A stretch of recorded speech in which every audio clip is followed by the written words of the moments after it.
Ben ritrovati a Filo Rossonero qui sul canale YouTube di Radio Rossonera insieme a Carlo Pellegatti, oggi da Milanello, perché oggi è il primo giorno di scuola, Carlo. Sì, il giorno del raduno, il giorno così dei proponimenti, dei sogni, delle speranze, e quindi è sempre un giorno, sicuramente un giorno di festa, e dobbiamo essere presenti alla festa, ovviamente. Ovviamente c'è stata la conferenza di Stefano Pioli. La prima domanda che ti faccio è se ti ha dato l'impressione davvero di un allenatore con un ruolo diverso, perché dalle sue parole è sembrato più un no che un sì, però in effetti il ruolo più importante ce l'ha.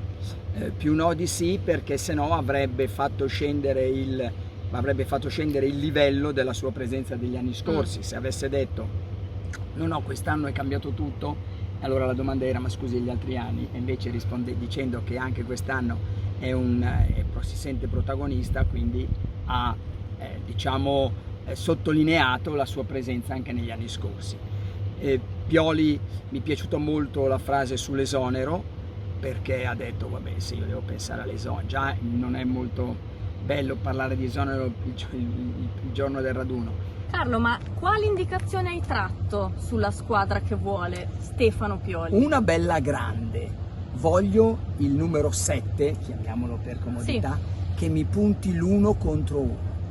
E lì adesso era prematuro, però dopo le amichevoli, come prima domanda, se mi permetto di suggerirti questa domanda a Stefano Pioli, è capire, ed è un tema che sicuramente solletica le opinioni di chi ci sta ascoltando, sì, ma conoscendo la voglia di equilibrio da parte di Stefano Pioli, se io ho ipotesi Chukwueze, Pulisic, Leao e Giroud o X, l'equilibrio dov'è? Ecco, quindi questa qui è questo suo 1 contro 1 della fascia destra, come si sì, se poi trovi 1 contro 1 che poi aiuta anche a centrocampo, penso che bisogna costruirlo, cioè proprio farlo, no? Esatto. Come fossimo nel gabinetto del dottor Mabuse, dove fai tu il mostro. Sì. Ecco, quindi questa qui è un tema interessante, però ha detto l'1 contro 1, ecco che allora i nomi che si sono fatti, Chukwueze, Bakayoko, Isaksen, sono nomi dell'1 contro 1. Ti chiedo a questo punto, proprio su questi 3 giocatori, se ci sono delle novità, degli aggiornamenti, cosa ti aspetti nei prossimi 10 giorni prima della tournée negli Stati Uniti? E aggiungo Reinders fra i prossimi, e aggiungo Musà. E mi sembra che in questo momento, dopo l'arrivo di Pulisic, a sentire i club con cui stiamo trattando, la risposta è, non so se è vero, diplomatica. C'è distanza, siamo fermi, c'è distanza, la trattativa è ferma. Mi sembra un momento, dopo l'arrivo di Pulisic, su Reinders io sono abbastanza convinto che lo voglia in fretta. Quindi secondo me Reinders sarà il prossimo giocatore, non credo neanche fra tanto. Mentre gli altri, Musà e le eventuali punta centrale e punta destra, secondo me sarà cose più avanti. Secondo francamente, sai cosa ti dico? Sarei sorpreso, ecco, così mi salvo, arrivassero entro fine luglio. Sì, diciamo che sarebbe meglio, come ha detto Pioli. Vogliamo 30, no 20, vogliamo 30, no 20, ecco 30, ma mi sembra strano che il Milan faccia così. Anche perché il Villarreal non mi è sembrato una squadra in questo momento pronta a trattare, o comunque pronta a scendere. No, anche perché dopo aver venduto 2 giocatori, tra cui uno dei 2 lo ricordo bene, Nicolas Jackson, non ha bisogno di denaro. Il Valencia magari un po' di più, ma però non può neanche pretendere tanto, perché rischia di perderlo a 0 a gennaio Chukwueze.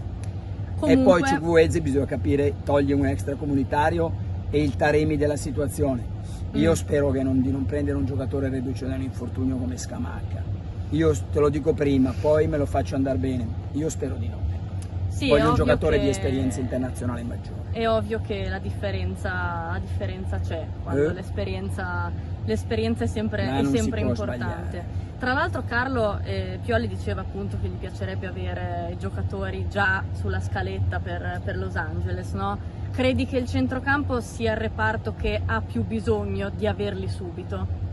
Sì, certamente, perché poi sai, Chukwueze c'è poco da chiedergli, gli chiedi, oppure la fascia destra, gli chiedi di aiutare un po' e poi punta all'uomo, metti in mezzo e fai gol, non è che c'è che chiedergli molto.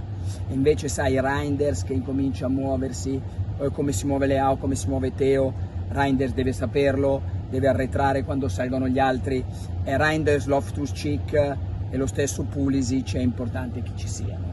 2 ci sono, vediamo il terzo.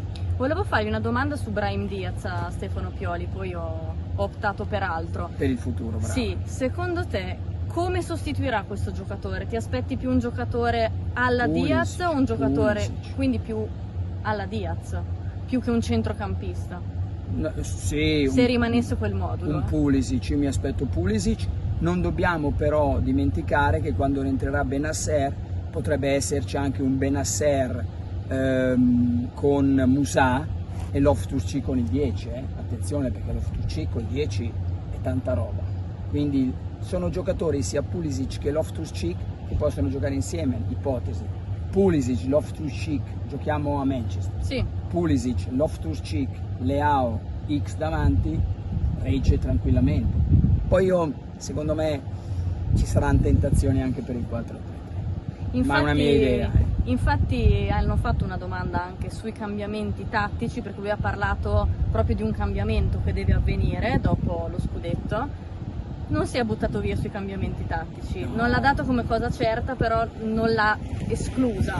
Pioli è uno scienziato, ha inventato Kessie nel ruolo dove poi Kessie è esploso, ha provato con magari meno successo, ma lì c'era poco terreno, c'era poca qualità dove lavorare. Parlo di qualità, non qualità, ho sbagliato, poca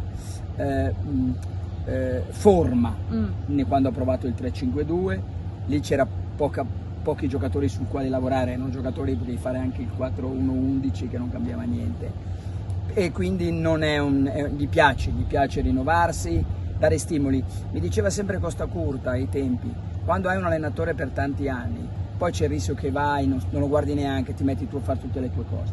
Avere magari un cambio, più stimoli, più voglia di essere attenti, è questo che secondo me va a cercare Pioli. Sì, deve essere bravo lui anche a ridipingere un po' le pareti di casa, no? Senza cambiare casa, perché ma poi magari... entri, c'è un po' di odorino, perché scusami, mi hanno verniciato ieri a casa mia, ecco perché sono molto preparato, c'è questo profumo, però dà anche l'aria di fresco. Sì, e quindi di un rinnovamento, dopo che esci il profumo l'odore un po' della vernice, poi rimane l'idea del fresco, del rinnovato, del nuovo. Carlo, io ti ringrazio, ti saluto con questa primo filo rossonero e anche ultimo da Milanello per il raduno. Vi do appuntamento sempre qui domani alle ore 19.